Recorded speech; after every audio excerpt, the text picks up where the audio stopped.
So in an effort to bring the community together and continue to make a little bit of different content based on the community and just different content in general, I actually made a post on the main Facebook group asking what everybody's hot take was. And I didn't really expect anything to really come out of it, maybe some cool discussions here and there, but I'm gonna go through all the comments, and we have 113, so you better get comfortable. By the way, I'll probably be doing this probably every week, you know, just ask a question of the community and something that's based on what's going on or something that we haven't really talked about. And I might even open up a section in the Discord for people in the Discord to post their hot takes and things like that as well. So definitely join the Discord, and as well as join the online tournaments. So if you didn't see the question was, I've been wondering, what is your hot take of the game, card games, community, or just in general? What's your hot take, basically?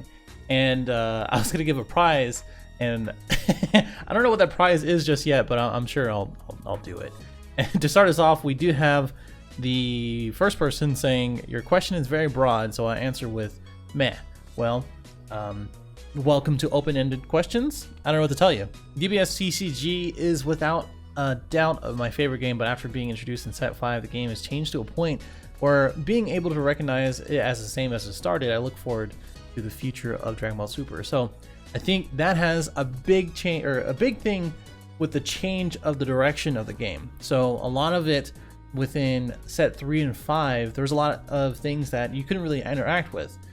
We got introduced with the counterplays, we got introduced to the combo step and arrival, got introduced to a lot of different things. Like even now, the counterattacks as well as counterplays that are both free and as well as interact with all the new stuff has really changed the game in general. So I think it's kind of a good thing. Not only gives variety, but it also gives a fresh start to the game. If the game was the same thing since set 3, 2, or even 1, I don't think many people would actually play it. I don't think even I would play it. There's not very many things to build content on, and I just wouldn't have fun. Bandai can't stick Bandai can't sit and stick to a schedule or a list of products to save their life with a habit of majorly overcorrecting problems. And I think they need to work, or they need to really work on card balance and cutting off the fluff and filler cards. A blue should ramp. That'd be fun. Oh no, every deck is blue because ramp is good. Gut the ramp. I think that has some to do with like the identity of the game itself. If anything, I think that's something that a lot of people discuss throughout the comments through this, so I'm not gonna read all of them. But when it comes down to card balance and cutting out different cards, in a way they are with the ban lists.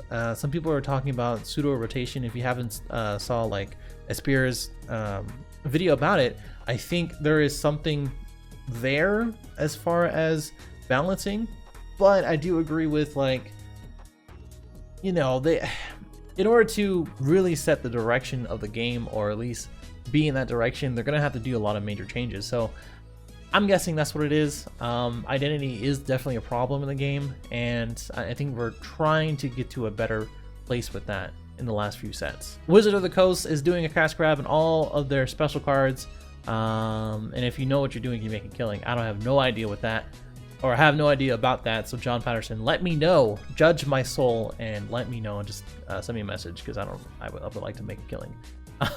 Cam says, I think the game and the community are a lot better than people are giving credit for, and no matter what Bandai does, people will find a way to complain.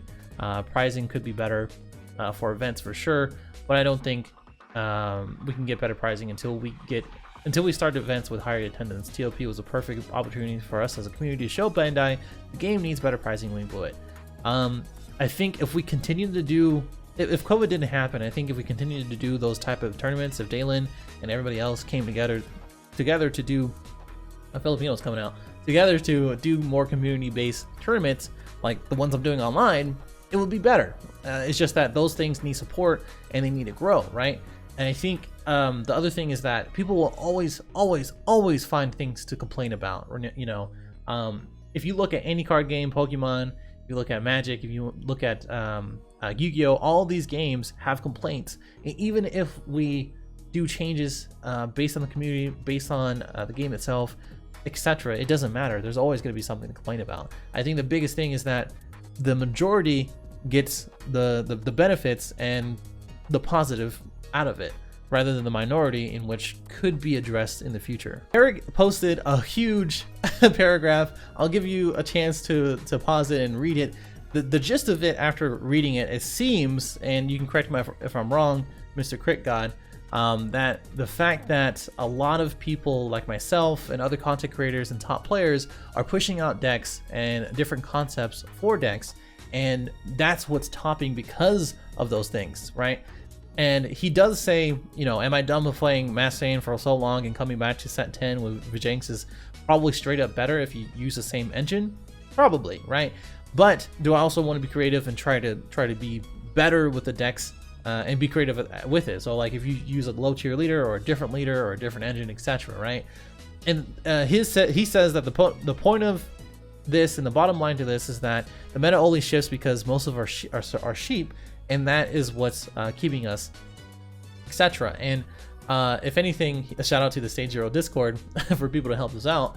I think what he's getting to is that, you know, just because I'm saying something is good, or another content creator or a top player is saying something is good, or whatever, it doesn't matter. Go find what you think is good, or what you think you can create in order to either combat the meta, to top an event, or just to play and enjoy. I've never ever been a proponent in saying only make a deck because it's good. I've always said this deck is good, or this deck could be better, or this is my take. And a huge example of that is the Clash Coup, in which, yes, the new set 10 Clash Coup set 10 Green Goku is really good, but I do believe the old Clash Coup Goku is just also good, and I think I've made it work and tested it pretty extensively. And if you enjoy a deck or an archetype or a leader, I think you should stick with that, because eventually it's probably going to be really good because of support, or because the fact that you're making it better every single time that you're building it. All right, I don't want this video to be too long, but let's continue to skim through some of these. Anyway, George wanted to make this video. Ha! You're way too slow. Anyway, the hottest take is that the usage of a ban list is to rotate formats of the game. I just mentioned that earlier, and I think there's a huge thing with promos, and as well as the ban list, that I think is going to be a different video. I don't think there's going to be a set rotation, but it is definitely a direction. They are obviously making changes to the ban list in order to direct the game in a very direct way, and I can't deny that. I can't say it's rotation, because still, like, cards like super rares in set 3 and 4, maybe even 5, aren't even relevant. So to make those relevant, you have to have a rotation. So I don't know. I'm very in between, and I think that's a very touchy, or not really touchy subject, but a complex subject that I don't really want to go into here. My hot take is that the game is pretty awesome, but the local community is pretty toxic. I think a really quick thing of that is that you probably have to make your own community, either online or through a different basis. And then when you do that, either try to talk to that local community and let them know why they're toxic in a civil way. Just be like, hey guys, this is what I've you know, observed. These are the things that I think should change. If you don't change it, I think I'm either going to quit the game or go ahead and build my own community over here, where this is our rule sets and stuff like that. I think communication's huge with that. It just depends on your local area. My hot take is my manager doesn't feed me enough. That's our teammate, and Patrick is our local. Yeah, he should not be a commentator. If you guys watched way back when I did the in-store tournament, it has a lot of views actually, a lot of good views on that, and has a lot of good retention, or not retention, but like reception for the gameplay. That's really good. He was actually on there. I don't recommend for him to ever be a commentator. Brandon basically is saying here, in which, you know, he comes from Yu-Gi-Oh, and it's Dragon Ball's kind of turning into a fast win and losses game. I don't really agree with that. I think things like Sin Shenron, and as well as a couple other decks, even the green decks now, just like I've been talking about or writing about, in which the game actually does slow down quite a bit, and we even have Hatch. But I can't really agree with that. Yu-Gi-Oh has a lot of different combos and has over I don't know, 1,000 usable cards, it seems like, but someone can correct me if I'm wrong there.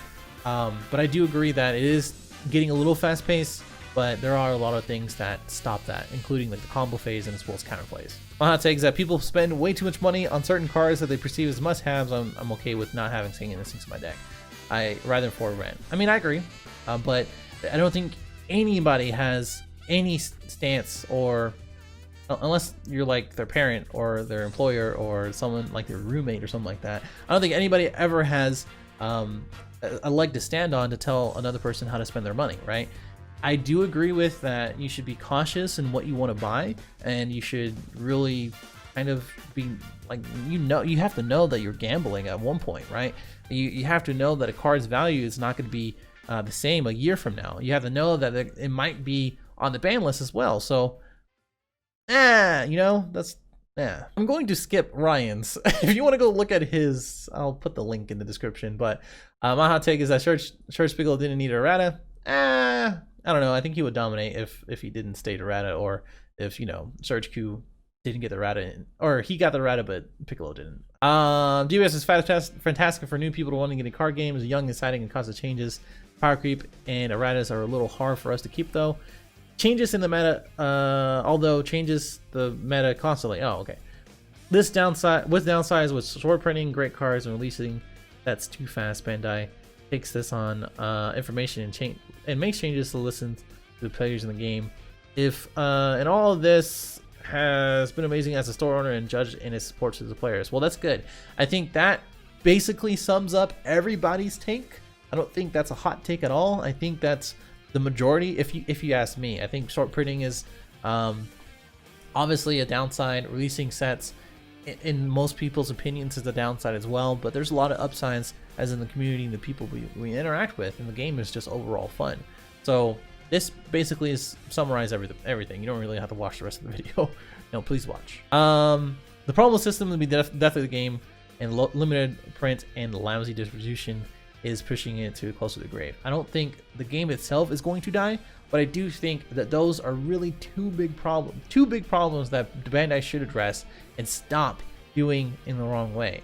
And I can't say that in this video because it's going to be another complex issue. That's probably going to be another video that I want to discuss, but honestly, those things are very accurate. Dalen says we're at a high point. What I would say before the virus, Serena's event had 227 players. He had a bunch of other numbers, and basically saying TOP was held as the first organized event held by a non-sponsored TO and had 241. Weird flex, but okay. So I'd say we're doing community a lot better than people think. Game's definitely growing, and the first event will be epic. I think, yes, I do agree.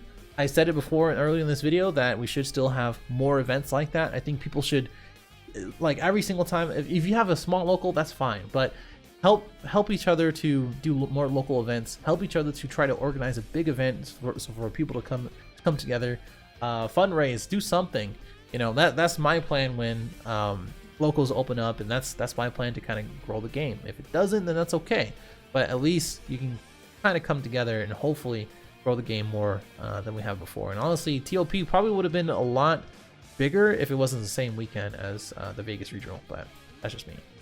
I read these. I think I follow several different TCGs on Facebook. This is the most active by far. That's actually interesting. I would think like Yu-Gi-Oh, or maybe even Pokemon, probably Pokemon. I think Magic is like I don't know about Magic, but it's here and there. But this is the most active. That's very interesting. It's very interesting. I'm very interested in hearing which TCGs you actually do play or follow. COVID done screwed up. Yes, just like many other businesses. Screw answering the question. Hit me with the likes. No Russell. Set 2 meta from Mr. Fuji was not the GO format. It was actually one of the worst formats. The thing about it is that I want to hear what David thinks is the best format. He better not say set 3 in Storm, because that is the worst format. But it did have cell chain, so I guess it's the worst format. I don't know about the least amount of skill. We literally just did the 2.5 set, a set 2.5 tournament, and I feel like it had, like, if you tapped out, there was a high chance that you're gonna lose, right? And if you did something wrong one 2 times, there's a high chance you're gonna lose. So I feel like it was skill intensive, but I think this is very opinion based, which all these are kind of right? The game is about to explode. Oh, Ivo. This is Ivo. Okay. COVID sucks, but as soon as we can revive her, cover from it, the game will take over. Hopefully, I wish. And on juxtaposition here, I recently quit after being in the game for a short amount of time. I quit because the game didn't. The game isn't going to last much longer. Bandai is a horrible company, and they're known for killing off games. There's just too many warning signs for me to continue to invest in the game. I need to get new glasses. So that juxtaposition there with the likes and everything else like that, it should show you that like there is a lot of positivity and a lot of growth potential in the game, but there is also things that we have to address in which, you know, I don't know what you're basing it on. If Bandai is the only thing you're basing on as a company, you have to realize that if the audience and the demographic and the retention slash like sales aren't there for a set game, it is going to die, right? That means for Naruto, that means for all these other TCGs or games that they've had. So knowing that, you have to also realize like, hey, is things selling out, which it is for DBS. Are people still going to events? Yes, they are. We've had record-breaking numbers, right? And is there constant people in our community, not only for the Facebook group, but also here to making content creation as well as YouTube?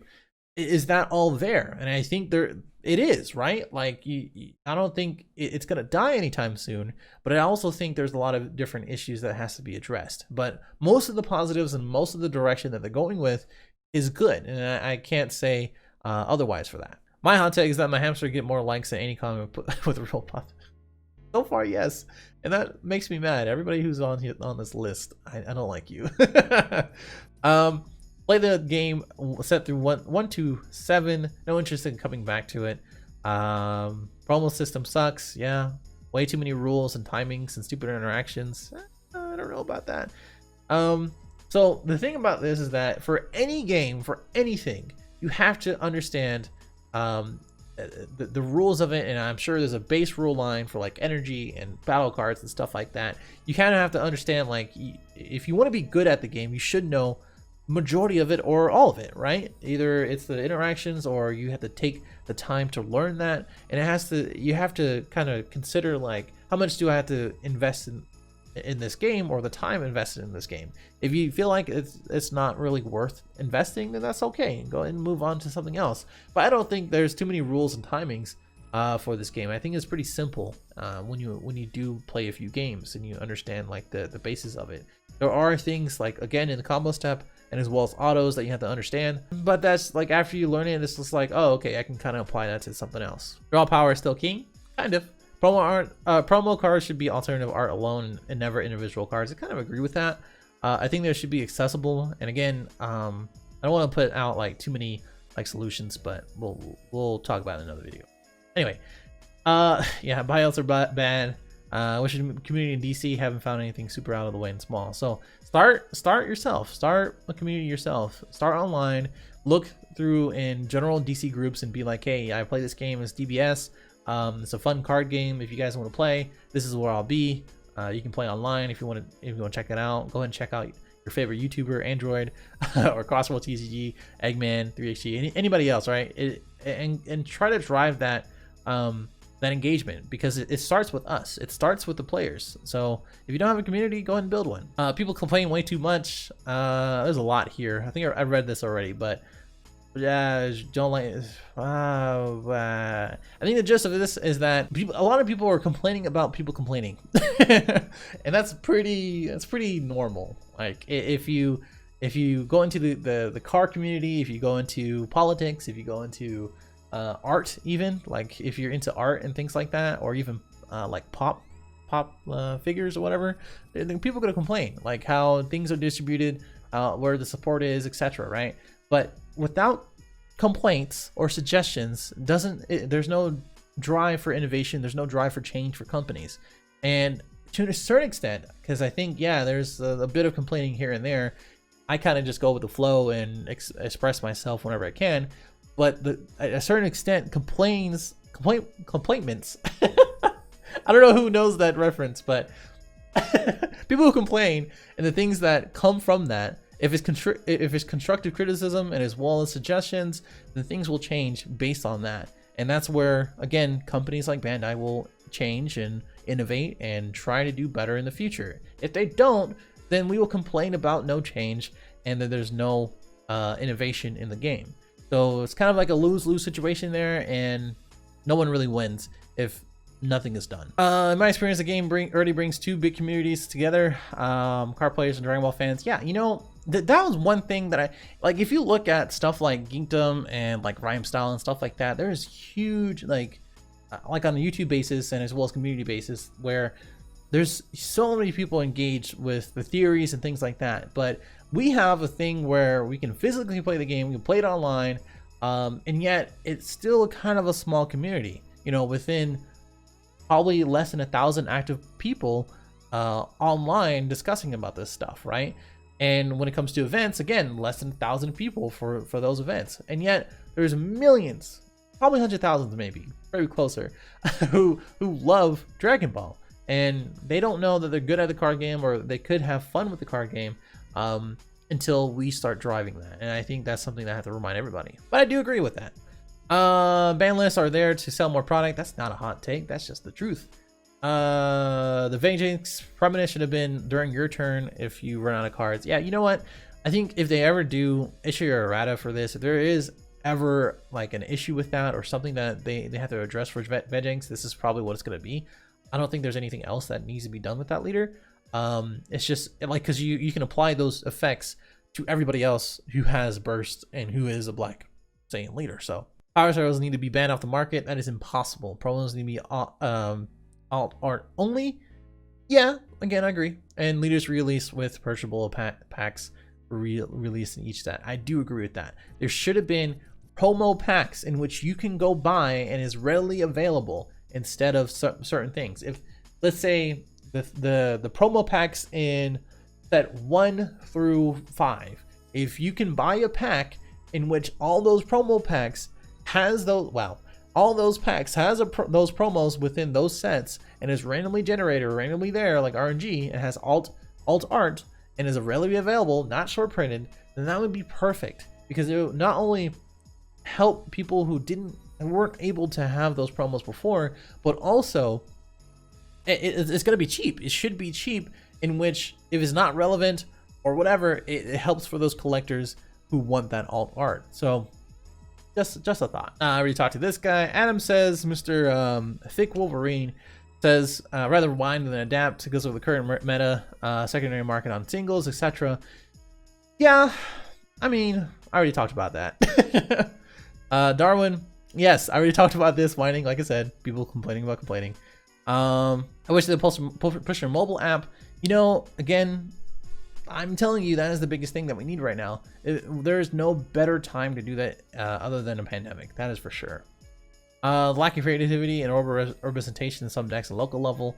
Yeah, again, I talked about this. Talked about too much whining. The game itself is strong. I already talked about this. Diversity, etc.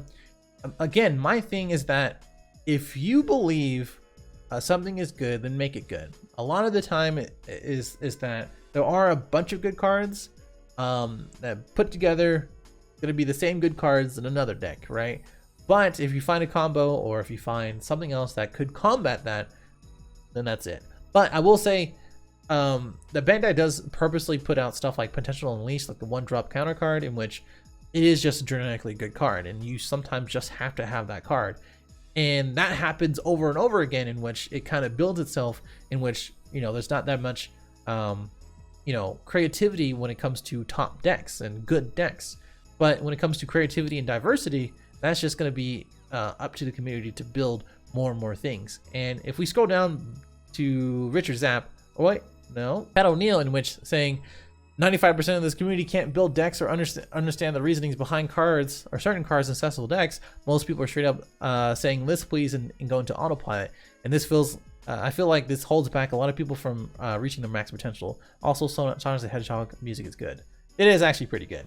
But I do agree with both notions in diversity, as well as that people just can't build decks. I built that. I didn't, like, you guys have to realize that I've dabbled in like Yu-Gi-Oh and Pokemon and a couple other things like Hearthstone. but I haven't invested this much time into a card game other than DPS. And I learned how to build decks just by reading them and looking at different combos that I feel like, you know, could be good. I focus on one thing and I build around it, basically, right? And the thing is that people just don't want to take the time to build a deck or to understand the potential of a said deck or something else. And I think as we kind of go through the next format and everything else like that, I think, you know, that's just how it's gonna be. You just either have to take the time to learn, or you look at a list and you hope to do something good. That's why I changed the format of deck profiles, in which I didn't give a list. I just gave gameplay and I talked about the list overall. And this is because that people just want the list and they want to go away. And this is not to punish those people, because I always still put the list in the description below. But this is in order to understand the list instead of playing the list and being like, oh, I didn't know I could do that. Well, that's because I already talked about it. Anyway, it's getting a long video, but the rest of these I've already read. Pricing in line with most TCGs and some promo packs being exclusives will significantly impact the game. That's another video, like I said, for promos. Too many DBS YouTubers refer themselves as your boy. This is your boy Android. Nah, don't do that. That's probably just YouTube itself. And then, honestly, the Super is the best design game I've ever played. I played 10 other games, and honestly, I think that's what it is. There's a bunch of stuff that we kind of talked about, and this person is saying LOL. So we'll go and edit on that for an almost 30-minute video. If you agree with any of these takes, if you want to see more of these things, please subscribe. Let me know in the comments below. Don't be shy. Don't be shy. Just say something in the comments. It doesn't take more than a couple minutes. And let me know what you want to see in the future, or other questions that I should ask. But other than that, I will see you in the next one. Later.